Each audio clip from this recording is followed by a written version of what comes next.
just something that is important. I think that collaboration between the government, cities and companies, for instance, in terms of urban context, we have to have them all in an ecosystem, and I insist that we have to quantify behaviors because the people has to know what is the impact of what we do every day, and I think that is a good start, quantifying, and also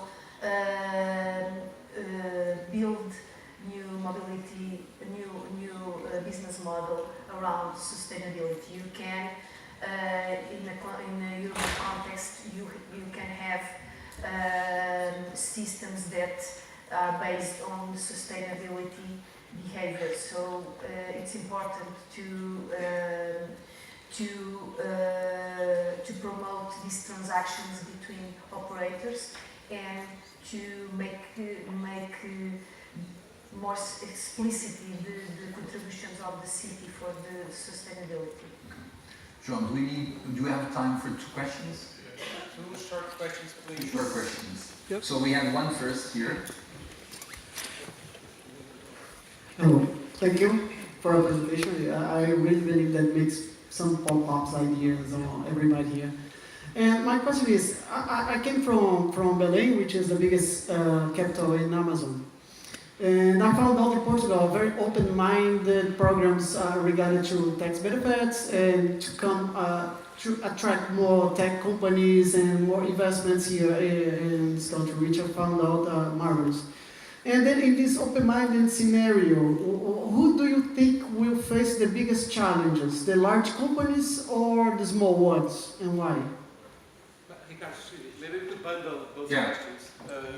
There's a second question here. Second and third, and let's see. Okay, we feel it.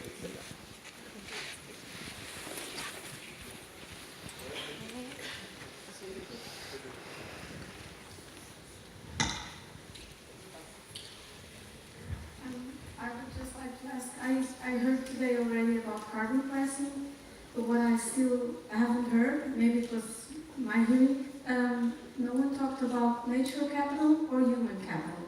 And if firms or corporations were to become more incentive to think about nature capital and human capital, wouldn't that be already systems thinking on the solution? Thank you. Okay, can I go? Just the final one, sorry. Final one. Right.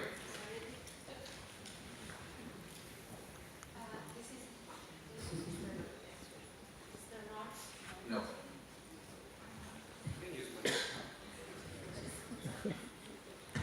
Yes.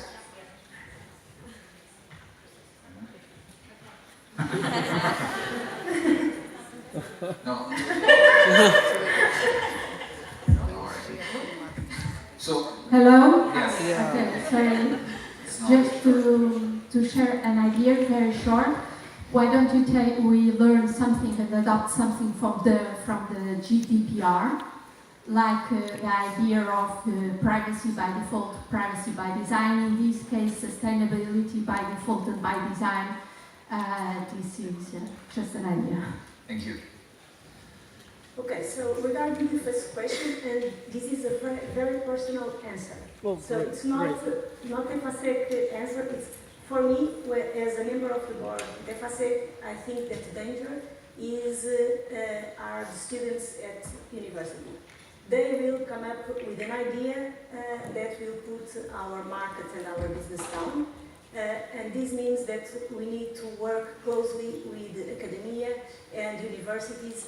We need to incubate, we need to push our problems to the universities, because believe me, they will find something that we have not thought yet, not either FASEC, neither ABB or Siemens, that will put down our business and the way that we see environment, energy or mobility. Regarding human capital, in fact, I said a little bit about it. We tend to look for it And lots of the actions that we are putting in place internally, because we are not a B2C company, so we don't work to final consumer, we do it thinking about our people and how it can shape the behaviors and the way we look at the future. So, for instance, we have some automatic lines or activities because we think that it will decrease the risk to people. And it's a way to avoid dangerous activities, but also we tend to avoid plastic inside the company. It's just a small measure. It's our way to contribute to a greener society, but also is a way to increase awareness in the company. And yes, I believe in sustainability by design, but it's very difficult to do it on a capital-intensive company like we are, because it means that we need to go product by product and redefine it from scratch. So we have thousands of products that need to be seen, and that's in fact what we are doing in an internal project that regards to circular economy, is exactly trying to move towards sustainability by design.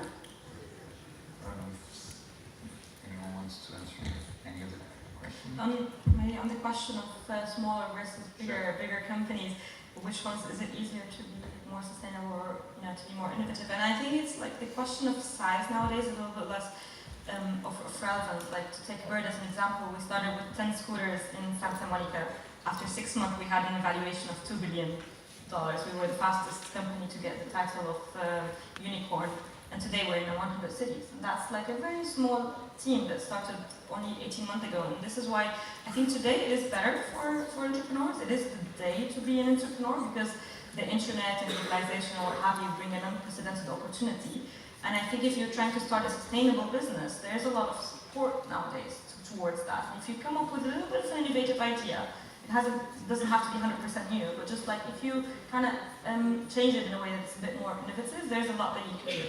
And I mean, talking about smaller companies, I was really surprised yesterday to hear that this fantastic conference was organized with a very small team at BCSD, because I always had the perception that BCSD was a team of, 150 people, and I got to learn that you were 7. So this is just like to give an idea of the size of incredible things that you could do with a small team. So. I don't know if... I would just add up one idea in terms of human capital. That is, when you think about Society 5.0, transformation starts because of people and will be done by people. Technology and other parts of the ecosystem are just enablers. So I strongly believe that the human capital part is really crucial, and at 3 different levels. One is really, how do we really attract the talent that we will need to make this transformation within our organizations? The second one is really, how are we going to train and develop new competencies in the people that we already have?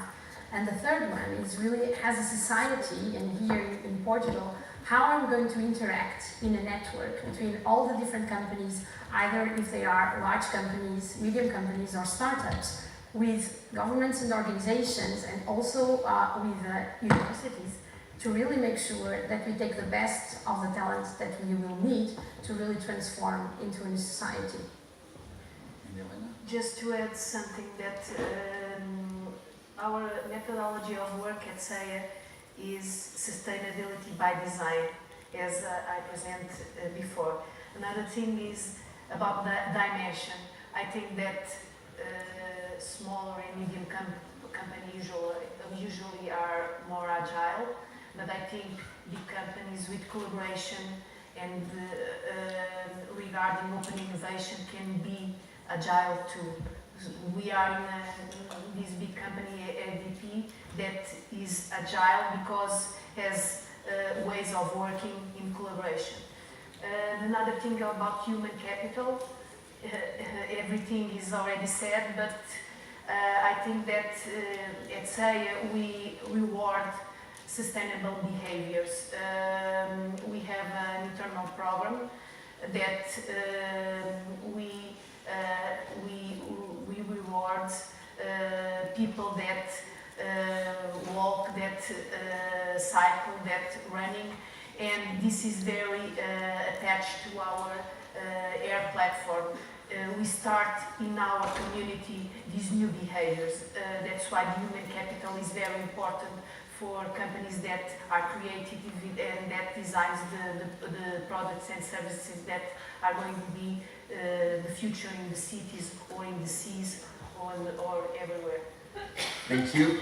So I'd like to thank Ana Paula, Vanessa, Helena, and Aya for the great discussion.